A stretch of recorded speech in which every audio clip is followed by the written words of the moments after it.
Yesu ashimwe. Nejejwe n'Imana kuba uyu munsi Imana yemeye ko tujya gukurikirana ijambo ry'Imana.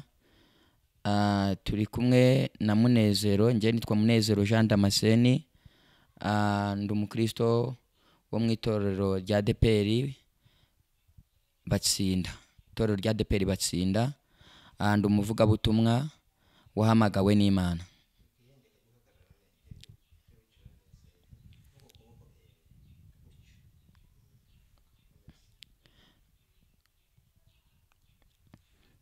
Ndi umuvugabutumwa wahamagawe n'Imana.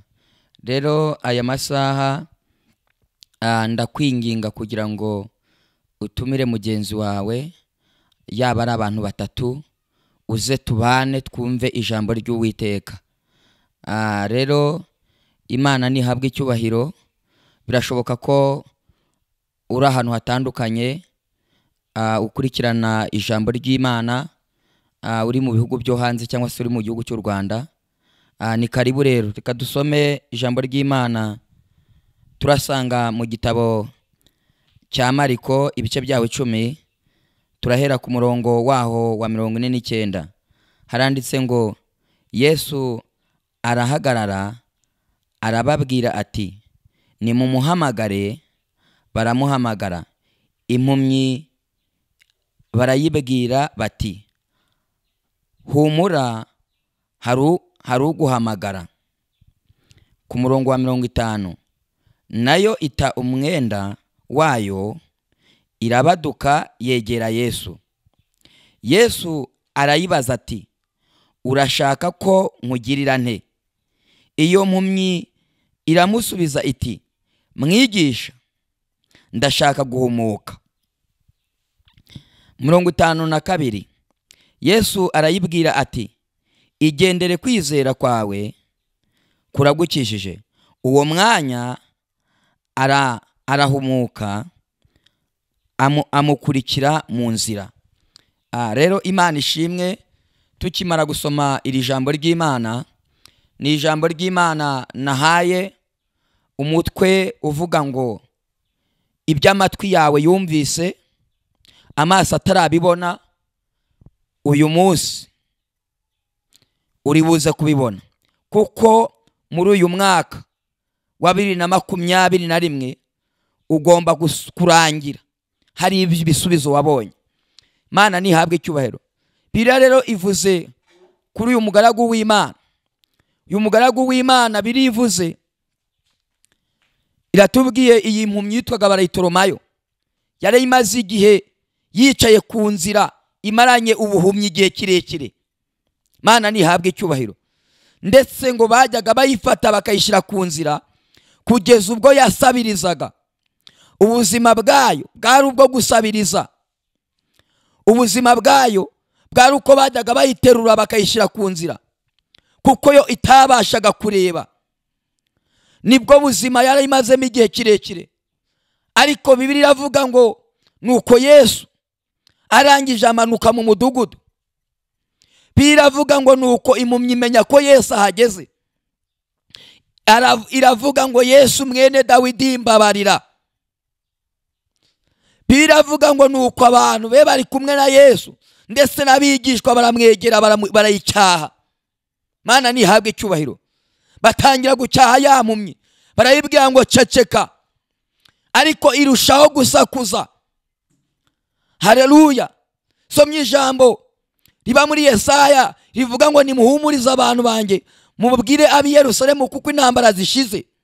Rero kugira ngo uhure na Yesu birasaba kugira ngo ushire mu mwete, nawe uterura ijwi ryawe, utobore, nawe usakuze, ubwire Yesu, uhamagare Yesu.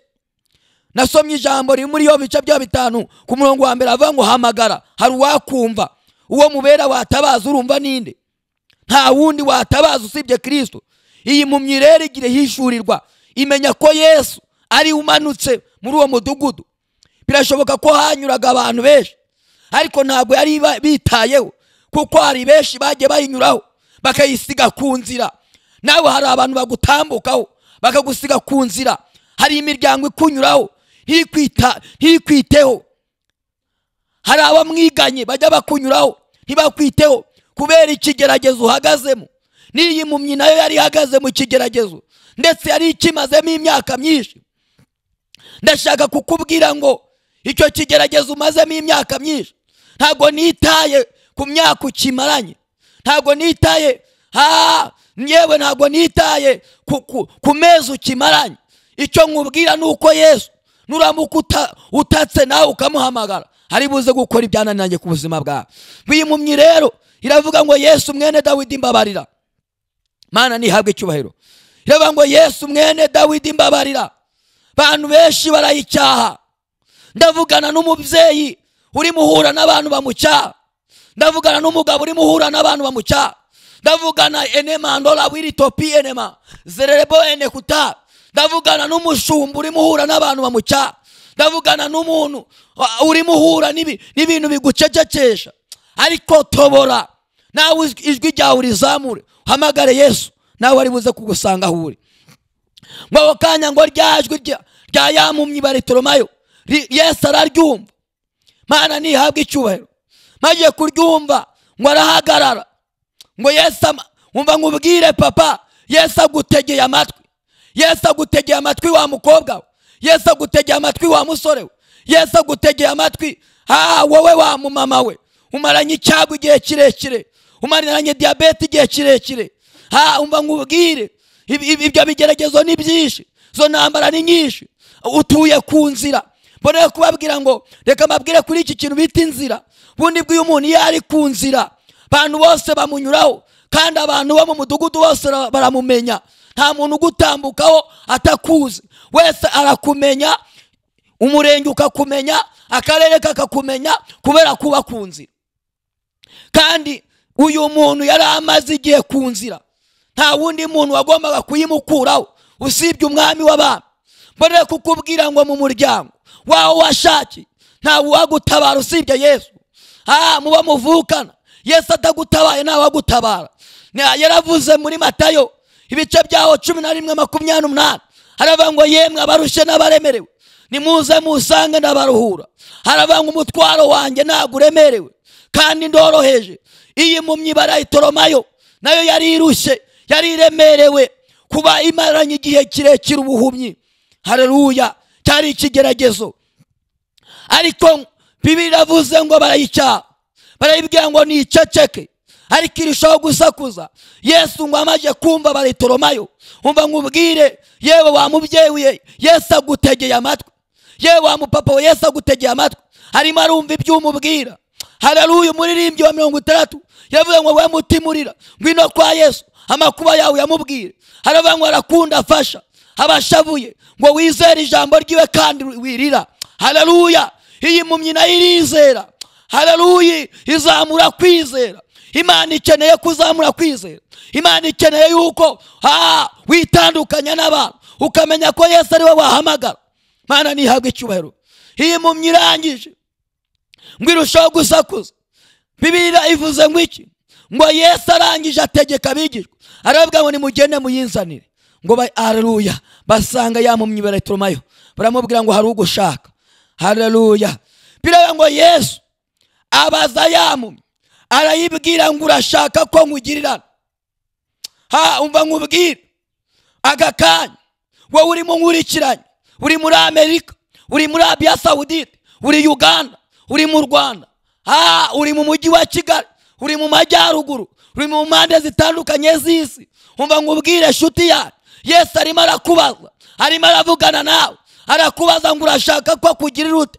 Iyi saha turimo tuvugana urashaka ko Yesu akugirira ute? Urashaka ko akora iki? Ni ibiki byakunaniye? Ibyo byakunaniye Yesu arabishoboye.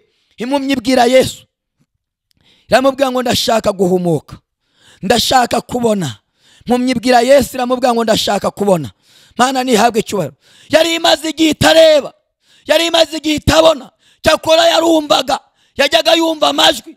Ndavugana nawe umaze igihe wumva amajwi, wumva yuko ubwirwa yuko uzakora ubukwe, ariko ubyumvisha igihe kirekire ku musozi utuyeho wiswe Rumarinkwi. Hari amazina bakwise, ariko umva nkubwire ngutangarize, nkubwire ngo ntuzamura kwizera.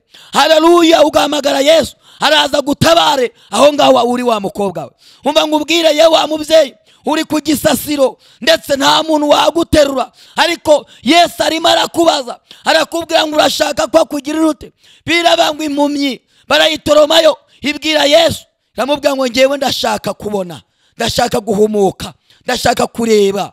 Haleluya, ndashaka kureba. Mana nihabwe icyubahiro.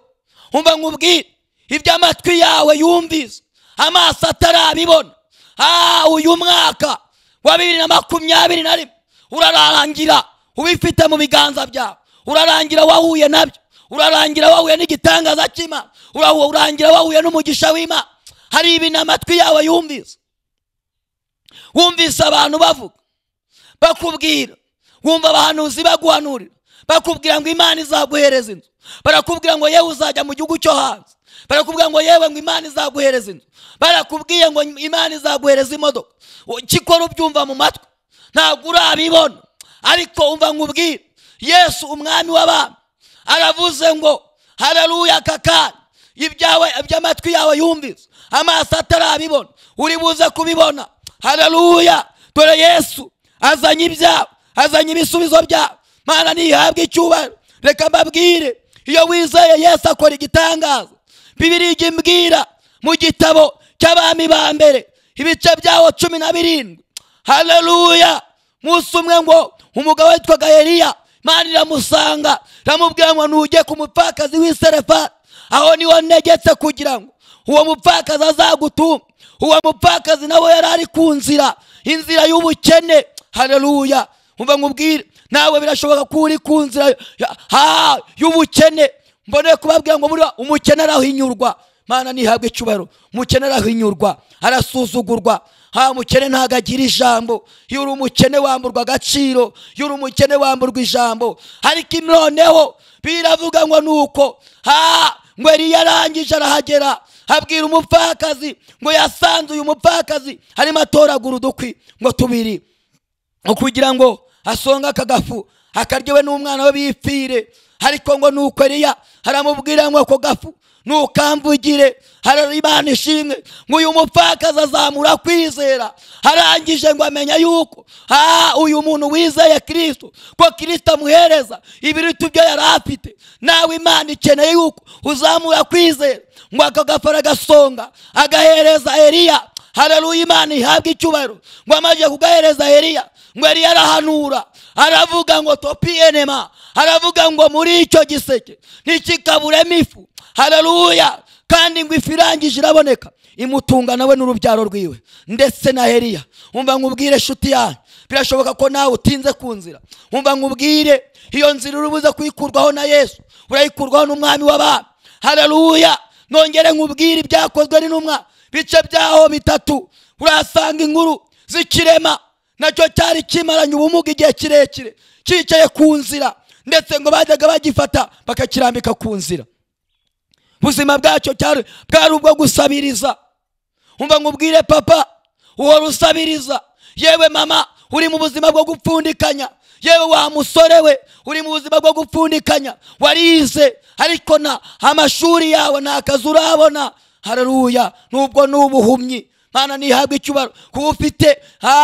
Kuba ufite iyo perime ariko ukaba nta kazi ufite ko gutwara imodoka, nubwo nubuhumyi. Mbone kubabwira ngo ubuhumyi ni bwishi. Yesu ahabwe icyubahiro. Mbone kubabwira ngo iyo umuntu ari impumyi hari ibintu atabasha kubona, hari ibintu abasha kutakira kandi byari bihari. Mana nihabwe icyubahiro. Buri impumyi biravuga ngo iki kirema ngo nuko Petero na Yohana banyura kuri iri rembo bitaga ryiza, cyari kiteretsweho igihe kirekire. Ngo Petero arakibwira ngo nta feza n'izahabu dufite, ariko haleluya udutumbire. Nubwo nta feza cyangwa izahabu dufite, wowe udutumbire. Ngo impumyi irangije tumbira ba Petero ndetse na ba Yohana, tumbira Yesu. Ngo irangije ngo Petero arambura ukuboko, arayihagurusa, ayikura ku nzira. Biravuga ngo nuko ngo yinjira mu rusengero, ngo yiterera hejuru, ngo igenda ishima Imana. Ngo abayibonye ngo bayibona ku nzira bahindura amagambo, baravuga ngo uyu si wa wundi. Haleluya, umaze igihe asabiriza, si wa wundi wari wicaye ku nzira. Umva ngutangarize, wowe uri mu nyumba, wowe uri mu nkurikirana, wowe ubona byari byarangiye, dore Yesu aje kugutabara, dore Yesu aje guhindura amateka y'ubuzima bwawe. Aho byari birangiriye ni imbaraga z'Imana zitangirira, aho abantu bagusebereje ni Imana izagutabarira, aho amaboko y'abantu yakurambitse ni Imana agiye kuguterurira. Haleluya! Imana nihabwe icyo la lasitopi enema la wirmi enema tayabini forawi. Urankurikiranye, uryamye ku gisasiro, hamaze imyaka myinshi. Umva nkubwira, imbaraga za Yesu ziragukura kuri icyo gitanda abadayimoni baguteretseho.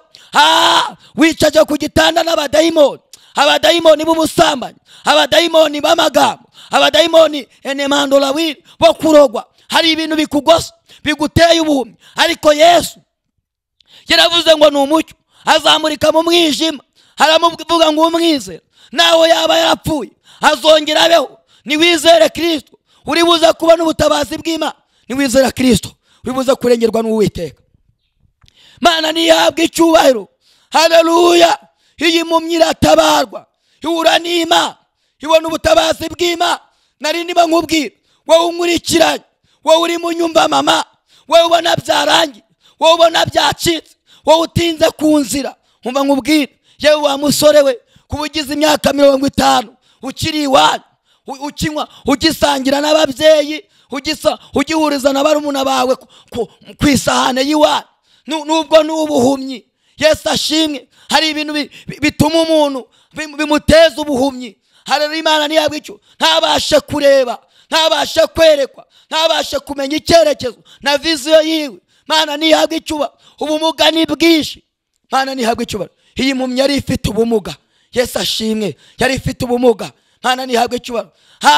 Umva nkubwire, yewe wa mugabo, kuba uyu munsi wa none mu rugo rwawe urutamo, ndetse ukwezi kurangira nta n'igihumbi bakubaza ngo uzabashe kukitanga, nubwo n'ubuhumyi. Ariko Mana nihabwe icyubahiro, uyu munsi wa none umva icyo Yesu avugana nawe. Arakubaza ngo urashaka ko akugirira ute? Urashaka ko Yesu agukorera iki? Urumva ushaka ko Yesu yahindura amateka yawe? Urumva ushaka ko Yesu yagukura muri ubwo businzi? Urumva ushaka ko Yesu yagukura muri izo nzoga? Urumva ushaka ko Yesu yagukura aho ngaho muri abo bapfumu?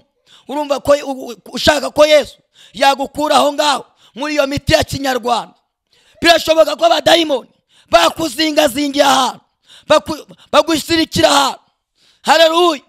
Ntiwamenya ko Yesu agira neza, ntiwamenya ko Yesu atabara. Ariko noneho nawe nutaka, Yesu ari buze kugutabara. Nutaka, Yesu ari buze kukugira neza. Muri Luka ibice byaho 8 murongo waho wa 40 niho harimo ijambo manutse 43 ngo hari umugore wari uri mu gongo, yari amaranye uburwayi imyaka 12. Biraba ngo yari yaratanze umutungo we mu bapfumu, ngo ndetse ngo bari barawuriye ndetse barawumara, ariko ngo nta muntu n'umwe wari warigeze amukiza, nta muntu n'umwe wari warigeze agira icyamumarira. Mana nihabwe icyubahiro, zina ry'Uwiteka nishigwe hejuru. Nta muntu n'umwe wari warigeze agira icyo yamumarira, ndetse ngo umutungo we wamushizemo. Ndavugana nawe, urankurikiranye, uri mu ntara zitandukanye, ndetse uri mu mujyi wa Kigali, ndetse uri Uganda, ndetse uri mu Bugesera, ndetse aho ngaho uri, yewe uri muri Tanzania, urankurikiranye, yewe aho uri muri Amerika. Birashoboka ko umutungo wawe abavuzi bawumaze, yewe abapfumu barawumaze, yewe inka zawe barazimaze. Nta kintu bigeze bakora, nta kintu bigeze bakumarira. Ariko umva nkubwire, izere Yesu, n'umwizera ari buze kugukiza. Biraba ngo uyu mugore arangije ngo arahatana, yumva amakuru ya Yesu, yumva ko Yesu ari buze kunyura mu nzira. Uyu mugore arahatana, azamura kwizera, ngo azayiruka, ngo aca mu bana, arahatana, arabyigana, aratobora. Umva nkubwire papa, tobora, shaka inzira. Nubwo ibikwitambitse bihari, nubwo abanyamagambo bahari, nubwo abarozi bahari, nubwo abanyeshari bahari, tobora, tumura, to pray, shaka inzira. Ngo uyu mugore ashaka inzira, arasunika, nawe nusunike ugira abantu ucaho ukore kuri Yesu, kuko nubuza gukora kuri Yesu biri buze kumenyekana ngo nuko umugore akora ku ncunda za Yesu. Yesu arabaza ngo ninde unkozeho, ngo abantu benshi baravuga ngo nuko tukubyiga. Abantu muri iyi minsi barimo barabyiga Yesu, ntabwo bashaka kumukoraho, barimo baramubyigisha ibyaha, abantu barimo baramubyigisha ubusinzi, abantu barimo baramubyigisha inzangano. Haleluya, Imana ishimwe.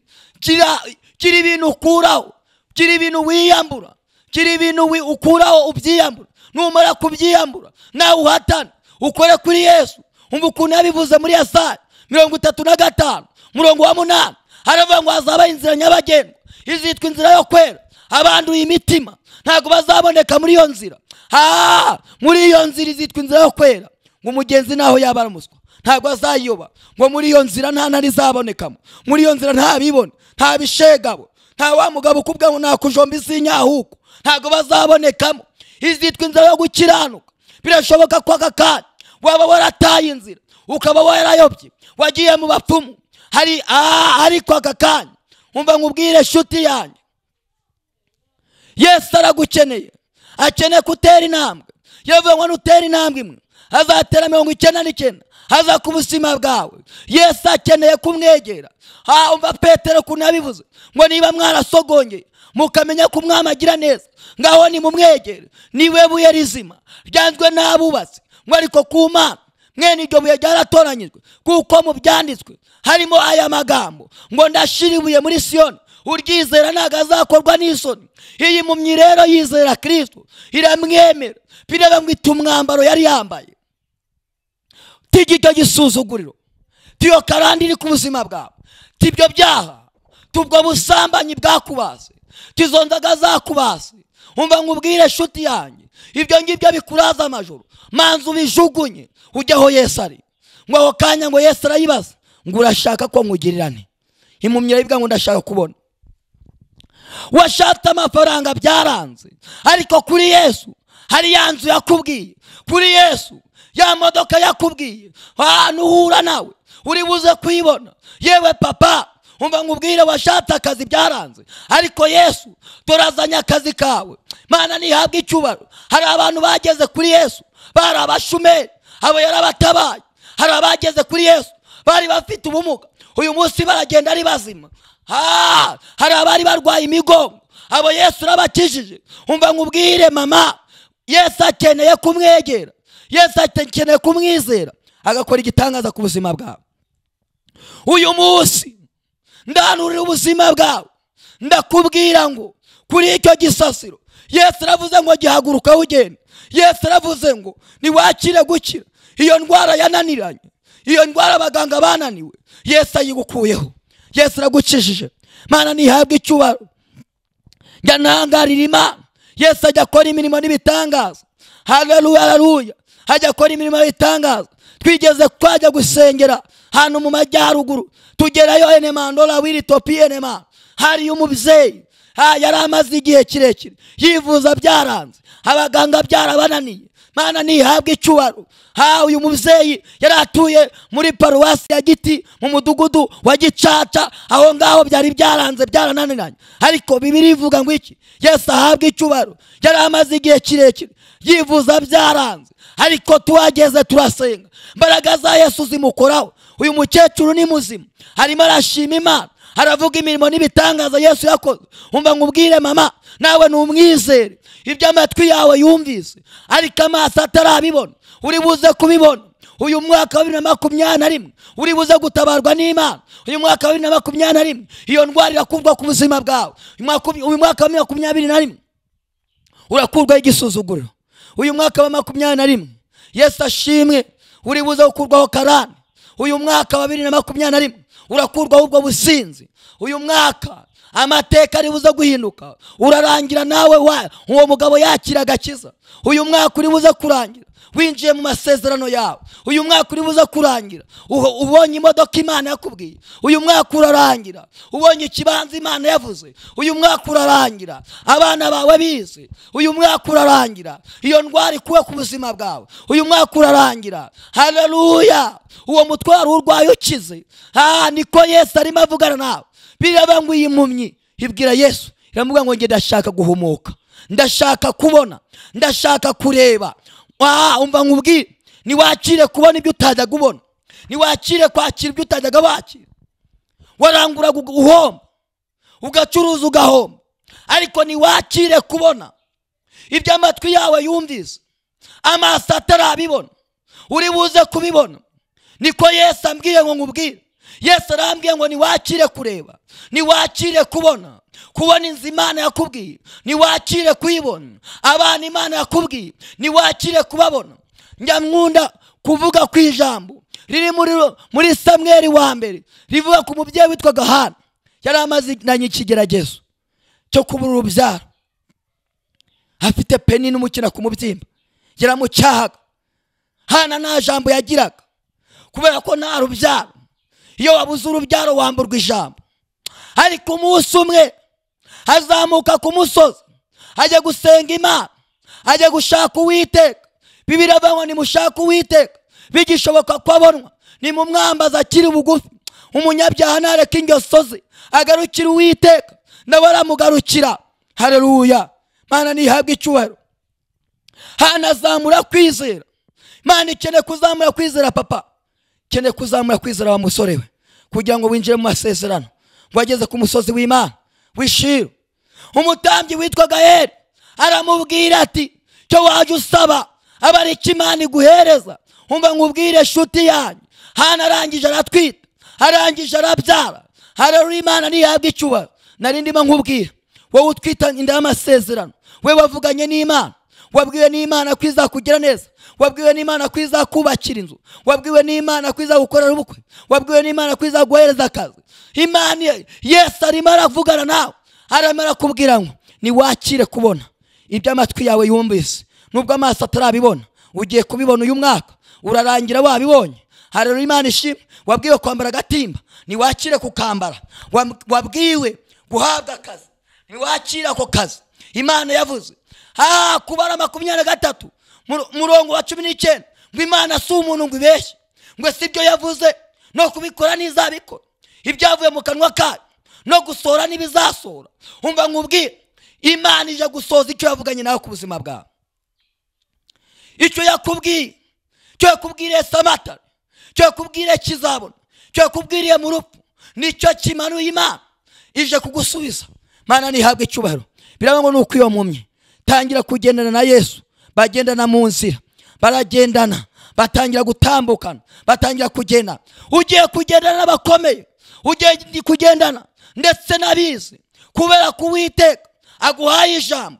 Bibiliya iravuga ngo Uwimana ahaye ijambo, uwo nguwo ararigira. Takitara wienema tayabini forawi zerebo enema tayabini forawi shainasir topi ene kutarawi.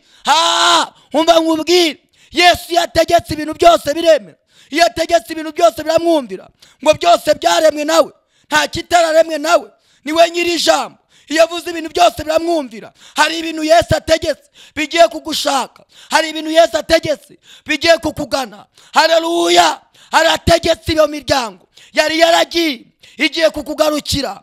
Ayo mafaranga, haleluya, yari yaratakaye, abadayimoni batwaye, Imana irayagarura ku buzima bwawe.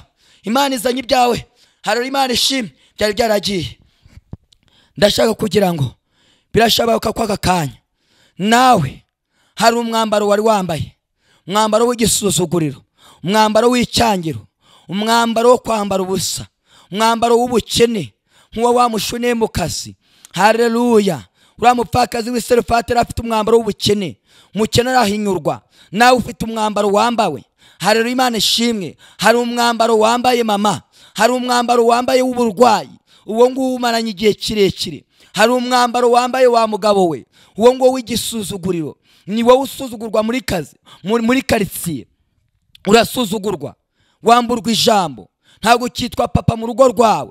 Nuwo ni umwambaro w'igisuzuguriro. Ariko enemando lawiri, Yesu enekuta lawiri aje gutegeka kugira ngo tuwo mwambaro, uwo mwambaro uje gukurwaho kugira ngo nawe winjire mu masezerano. Uwo mwambaro uje gukurwaho kugira ngo ukurweho icyangiro. Uwo mwambaro uje gukurwaho zenetutara wiri topi enema lalasi enema tayabini fora wiri. Uwo mwambaro nukurwaho uri buze kubona akazi, uwo mwambaro nukurwaho uri buze kwinjira mu masezerano yawe. Uwo mwambaro nukurwaho uri buze takitarawi gutwara imodoka Imana yavuze. Bibiliya yatubwiye ngo Baritimayo ati uwo mwambaro arawuta, ahura na Yesu, ahura n'umwami w'abami. Umva mpanurira ubuzima bwawe aho ngaho wicaye, aho wicaye muri iyo modoka, aho wicaye muri urwo rugo, aho wicaye muri ako kazi. Umva nkwanurire nkubwire ngo niwakire ibya haleluya, niwakire kubona ibyo amatwi yawe yumvise, amaso atarabibona niwakire kubibona. Iyo nzu nuyakire, ako kazi nukakire, haleluya. Iyo perime nuyakire, kwambara agatimba nubyakire mu izina rikomeye rya Yesu. Uwo mwana numwakire aho ngaho wicaye, ubucuruzi nubwakire aho ngaho nkurikiranye, aho ngaho yewe uri ku gisasiro, uri kwa muganga, niwakire gukira urankurikiranye aho ngaho yewe wicaye urabona nta nzira. Yesu aciye inzira, Yesu aragutabaye, Yesu arakurengeye, akurema yandi mateka.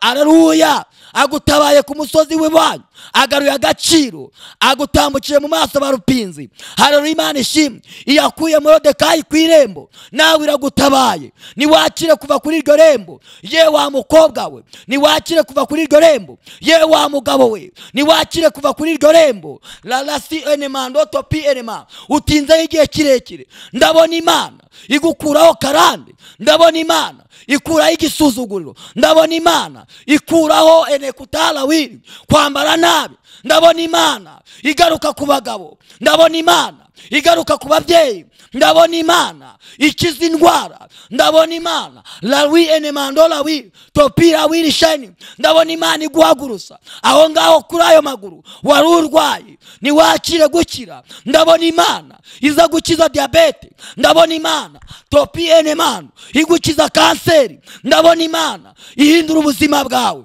ndabona Imana ikora muri uwo mugongo, kuko Yesu muhuye ubuzima bwawe burahindutse mu izina rikomeye rya Yesu. 2021 Uwiteka akuremeye amashimwe. Kadusenga Imana kuko Uwiteka aguhagurukije kuri iyo nzira wari wicayeho. Birashoboka ko wasubiye inyuma, birashoboka ko wacitse intege, ariko tujye gusenga Imana, tujye gusenga Imana. Wowe wari waracitse intege, wewe wasubiye inyuma, unkurikiranye uri mu bihugu byo hanze, unkurikiranye uri mu Rwanda, unkurikiranye mu bihugu bitandukanye, ndetse aho ngaho uri muri Kenya urimo wumva ijambo ry'Imana, aho ngaho uri Uganda, aho ngaho uri Burundi urimo wumva Imana irimo ivugana nawe.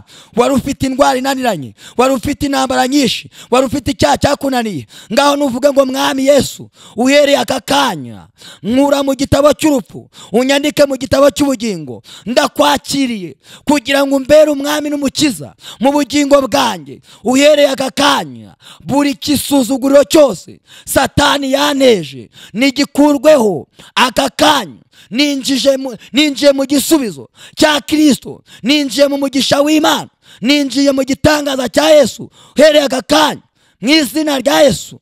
Reka dusengane Imana. Pfukama ahantu uri, pfukama ahantu uri, pfukama aho ngaho ugeze, aho ngaho uri mu kazi nupfukame, aho ngaho utwaye iyo modoka nupfukame, aho ngaho enemando lawi tayabini fora wi, aho ngaho uryamye kuri icyo gitanda nupfukame, aho ngaho uri kwa muganga nupfukame. Data wa twese, Imana nziza, Imana ikomeye, Imana y'inyembaraga, Kristo mwene Dawidi, we wakuye iyi mu myibara y'itoromayo ukayikura ku irembo aho yari yicaye, ukayikura ku gisasiro. Reka ubwoko bwawe iby'amatwi yabo yumvise, amaso atarabibona, bakire kubibona. Buri ndwara yose yari ku buzima bwawe nikurweho mu izina rya Yesu. Uhereye aka kanya bakire gutabarwa, bakire uburinzi, bakire gusubizwa n'Uwiteka, bakire kwinjira mu masezerano, bakire kubakirwa ingo mu izina rya Yesu. Ndavugana n'umuntu urugo rwari rusenyutse, Uwiteka aje kurwubaka kuko ari umunyembaraga. Topi enemando lawiri tayabini fora wiri zerebo enetano lawiri mimisheni takita lawiri. Imana iri birambwira ngo zopa enemando, umuntu nkurikiranye uri muri Kenya, lalasi enemando topi lawiri wari urwaye ibere, zenemando lawiri tayabini fora wiri ry'ibumoso, lalasi enekuta wumvaga imisonga enekutala wiri. Uwiteka aravuze ngo iryo bera rikuyemo kanseri. Topi enemando lawiri zerebo enema takitalawi mimishainasi. Uwiteka araguhembuye, Uwiteka kuremeye ubuzima. Data wa twese, gira neza ubwoko bwawe, abumvishira ijambo ryawe ribakize mu izina ry'umwami wacu Yesu, amen. Mwari kumwe na Evangeliste Munezero Jean Damascene, uzwi ku izina ry'ivugabutumwa Mana Ivuga. Imana ibaha umugisha. Yesu abagire neza.